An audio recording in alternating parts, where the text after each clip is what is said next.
Dalam setiap zaman selalu ada penguasa, ada yang adil, ada yang zalim, dan ada pula yang namanya tercatat sebagai simbol kesombongan manusia. Namun di antara semua raja-raja dunia, tidak ada satupun yang memiliki reputasi setinggi atau serendah Firaun. Mereka disebut sebagai Tuhan, disembah oleh manusia, dihormati para bangsawan, namun ditakuti para budak dan rakyat jelata. Tapi siapakah sebenarnya para Firaun ini? Apakah semuanya jahat? Dan siapakah yang paling kejam di antara mereka? Untuk menemukan jawabannya, kita harus menelusuri lorong panjang ribuan tahun, membuka lembaran zaman demi zaman, hingga sampai kepada Fir'aun yang akhirnya ditenggelamkan Allah di Laut Merah. 1. Awal mula para Fir'aun. Ketika manusia diangkat menjadi dewa. Sebelum Nabi Ibrahim, sebelum Nabi Yusuf, sebelum Nabi Musa, kerajaan Mesir telah berdiri megah. Piramida-piramida raksasa dibangun bukan oleh satu generasi, melainkan oleh peradaban yang bertahan ribuan tahun. Raja pertama yang mulai mengangkat dirinya sebagai dewa adalah Djoser dari dinasti ketiga. Namun ide raja adalah dewa mencapai puncaknya pada masa raja-raja berikutnya, terutama di dinasti keempat, dinasti ke-12, dinasti ke-18. Rakyat Mesir percaya bahwa Firaun adalah keturunan Fa atau dewa matahari. Perintah Firaun adalah hukum suci, kemarahan Firaun adalah kehancuran. Tapi Islam meluruskan semuanya. Mereka adalah manusia biasa, bukan dewa.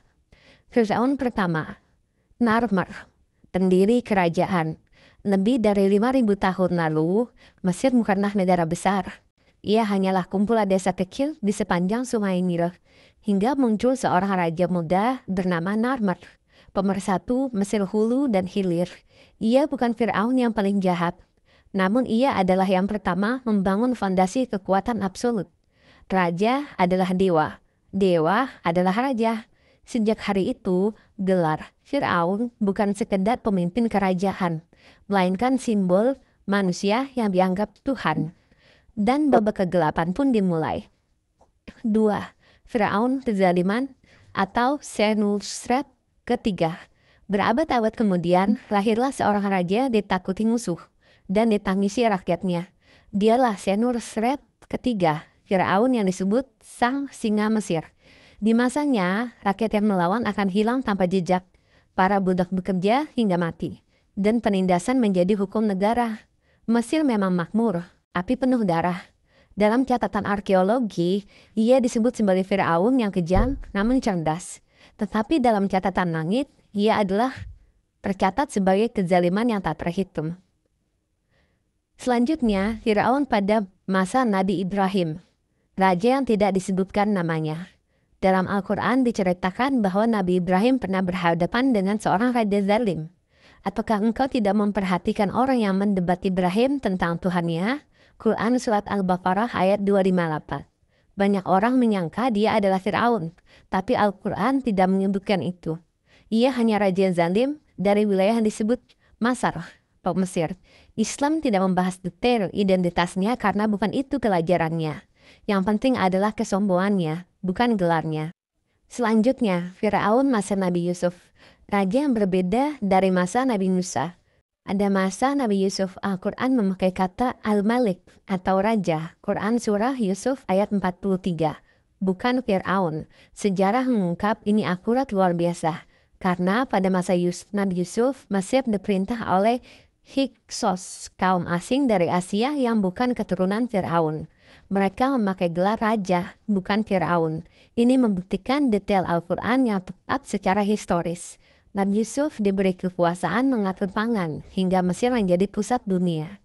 Selanjutnya, era Ramses, puncak kejayaan dan kesombongan. Ketika dinasti Hyksos tumbang, Mesir kembali dipimpin oleh Firaun asli. Dinasti ke-18, 19, dan 20 adalah era emas Mesir. Bangunan raksasa didirikan. Pulau Karnak, Kuil Luxor, Istana Pi, Ramses, patung kolosal Fir'aun, dan masa inilah muncul Fir'aun yang paling termasyhur dalam sejarah. Ramses kedua, yang sering diduga sebagai Fir'aun masa Nabi Musa. Merneptah yang juga sangat mungkin menjadi Fir'aun tenggelam.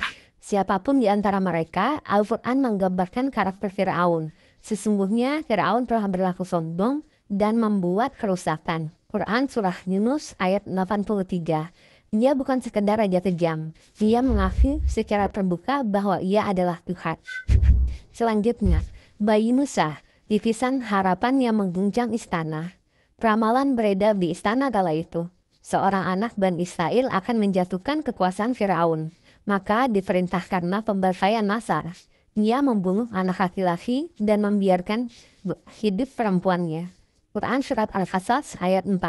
Namun justru pada saat itu, lahirlah bayi Musa. Ibunya meletakkannya dalam sebuah peti dan menghanyutkannya di sungai Nil. Air sungai membawa peti itu tepat ke tepi istana Fir'aun. Inilah ironi terbesar sejarah. Fir'aun membesarkan sendiri anak yang telah menghancurkannya. Allah berfirman, agar engkau dipelihara di bawah pengawasanku. Quran Surat Toha ayat 39. Selanjutnya, masa dewasa Musa. Dari pangeran istana ke pengasingan Madian. Nabi Musa tumbuh gagah, kuat, cerdas dan terlatih seperti pangeran Mesir. Namun ia tidak merupakan asal-usulnya. Suatu hal besar terjadi. Lalu Nabi Musa melarikan diri ke Madian. Di sana beliau bertemu Nabi Syuaib, menikah dengan salah satu putrinya, hidup sederhana selama bertahun-tahun. Hingga pada suatu malam yang sunyi, dia melihat cahaya di Gunung Sur. Dan Allah berbicara kepadanya.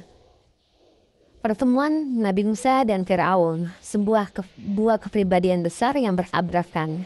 Nabi Musa kembali ke Mesir, membawa perintah menyuruh Fir'aun kepada tauhid dan membebaskan Bani Israel. Namun Fir'aun menjawab, bukankah kami yang membesarkanmu? Quran Surah Asy-Syu'ara ayat 18. Kemudian mengucapkan kalimat paling sombong dalam sejarah manusia. Akulah Tuhan yang paling tinggi. Quran Surat An-Naziat ayat 24.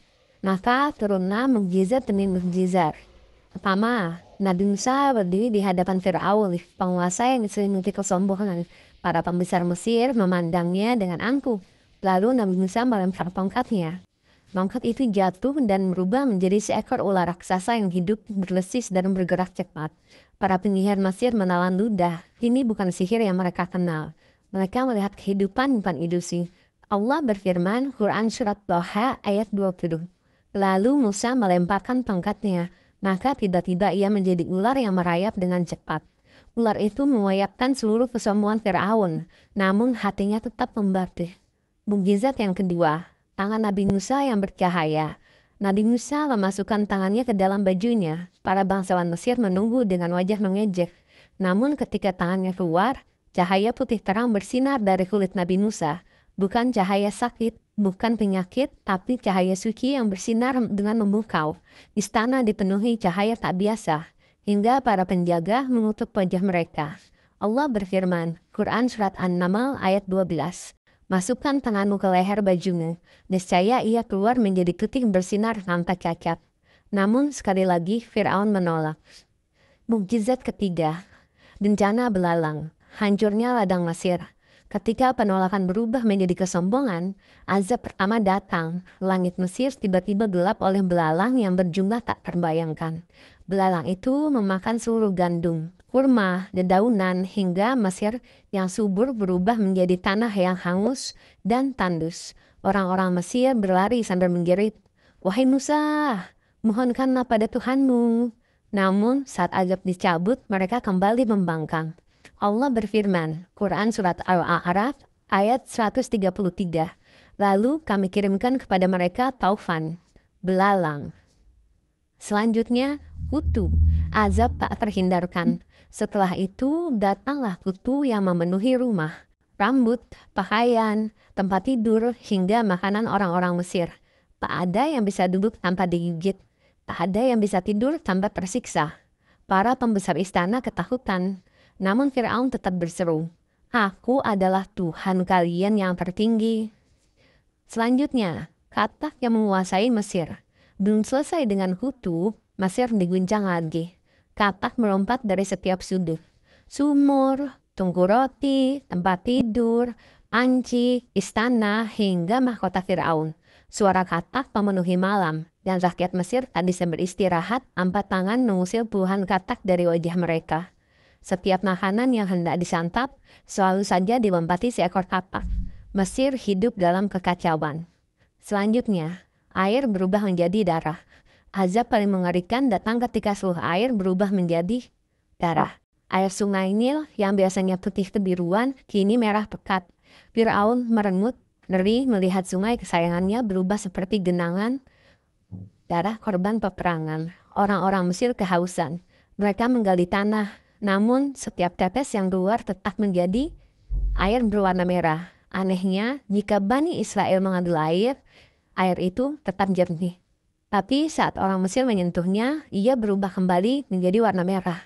Allah berfirman, Quran Surat Al-A'raf ayat 133, dan kami kirimkan kepada mereka darah sebagai tanda-tanda yang jelas. Mesir menjepit, namun Firaun tetap keras, tetap dengan kesombongannya yang lebih keras daripada batu. Selanjutnya, Laut Merah, benteng terakhir keangkuhan. Ketika Bani Israel akhirnya keluar dari Mesir, Firaun marah besar. Dia mengejar mereka dengan pasukan lengkap. Di hadapan Nabi Musa, terbentang laut luas. Bani Israel ketakutan. Namun Musa berkata, sekali-kali tidak. Sesungguhnya Tuhanku bersamaku. Quran Surah Asy-Syu'ara ayat 62. Lalu tongkat diangkat. Laut terbelah menjadi jalan raksasa. Firaun mengejar. Namun ketika Musa dan pengikutnya telah selamat, air menutup kembali. Di saat-saat terakhir hidupnya, Firaun menjerit, Aku beriman bahwa tidak ada Tuhan selain Tuhan Musa. Namun Allah berfirman, apakah sekarang baru engkau beriman, padahal dahulu engkau membangkang. Quran Surat Yunus ayat 91. Firaun tenggelam, namun jasadnya tidak hilang. Selanjutnya mengenai jasad Firaun dan pesan dari ribuan tahun yang lalu. Al-Quran menyatakan, hari ini kami selamatkan jasadmu agar engkau menjadi pelajaran bagi generasi setelahmu. Quran Surah Yunus ayat 92. Dan kini di Museum Mesir terbujur mayat seorang raja Mesir. Kulitnya coklat kehitaman, tubuhnya kering, ototnya masih tampak. Wajahnya menunjukkan rasa takut luar biasa. Siapapun dia, Ramses kedua atau Mermepat, ia adalah bukti nyata ayat Allah. Firaun setelah Nabi Musa, kejayaan yang terus meredup. Setelah masa Nabi Musa, Mesir ditaklukkan bangsa Nubia, kemudian bangsa Assyria, kemudian Persia, lalu penguasa Yunani, Ptolemy, akhirnya Romawi. Mesir tidak pernah kembali menjadi kekuatan global seperti sebelumnya. Kesombongan Firaun berakhir di dasar laut. Para Firaun yang dulu memerintah dengan kemegahan tak terbatas, kini hanyalah mumi tanpa suara. Sementara kisah Nabi Musa dan nabi-nabi lainnya, wahyu Allah terus dibaca jutaan orang setiap hari. Kisah para Firaun bukan hanya sejarah, ini adalah peringatan bahwa kesombongan adalah pintu kehancuran dan kebenaran selalu menang, meski harus menunggu ribuan tahun. Semoga kisah ini memberikan pelajaran untuk kita ya, dan semoga kita dijauhkan dari pemimpin yang sombong. Amin. Assalamualaikum warahmatullahi wabarakatuh.